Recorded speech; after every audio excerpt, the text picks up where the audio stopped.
Once upon a time, there was a little girl. She wore a red hood and a cloak. Everyone called her Little Red Riding Hood.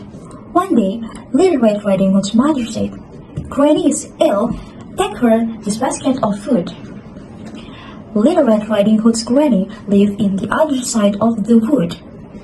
Little Red Riding Hood walked through the wood towards the granny house.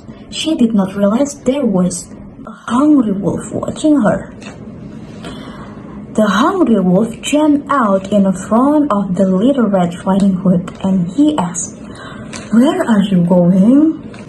asked the hungry wolf.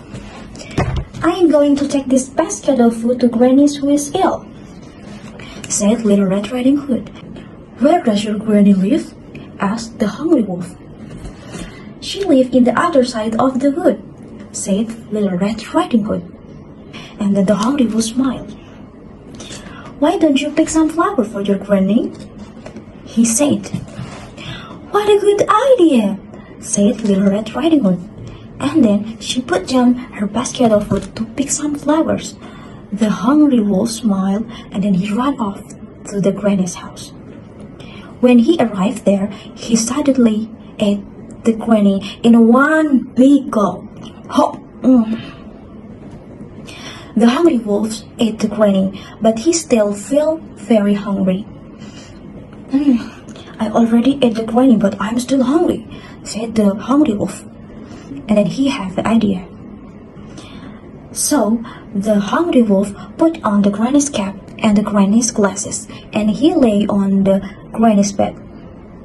He did not wait too long, and then the Little Red Riding Hood come in and say, "Hello, Granny," said Little Red Riding Hood. "Granny, what big eyes you have!" "All the better to see you with," said the hungry wolf. "Granny, what a big teeth do you have!" said Little Red Riding Hood. "All the better to eat you with." And then the Little Red Riding Hood screamed, "Ah!" And suddenly the hungry wolf jumped out from the bed and ate the Little Red Riding Hood in one big gulp. Now, the hungry wolf was not hungry anymore. He was very full. And then he lay down on the granny's bed and fell asleep. In the wood, a woodcutter heard the Little Red Riding Hood scream.